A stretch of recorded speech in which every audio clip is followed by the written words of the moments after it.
C'est une décision quasiment unanime. Sur les 136 députés ayant pris part au vote ce vendredi, 130 ont voté pour la levée de l'immunité parlementaire de Farba Ngom.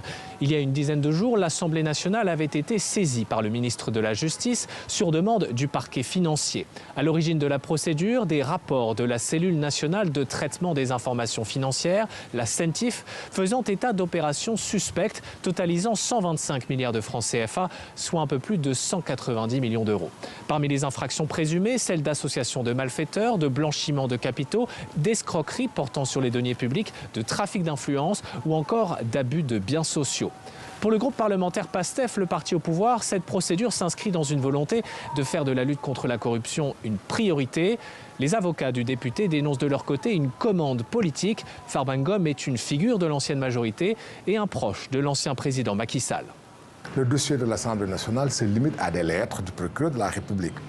Le procureur de la République, dans ce cas précis, lorsqu'il reçoit une plainte, disons un rapport de la CENTIF, la loi lui fait obligation immédiatement de saisir le juge d'instruction.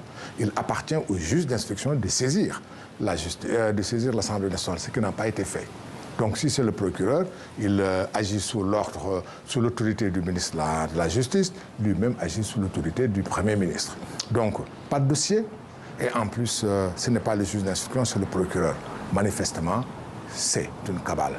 La levée de l'immunité parlementaire prend effet immédiatement. Farba Ngom peut donc désormais être convoqué à tout moment par la justice.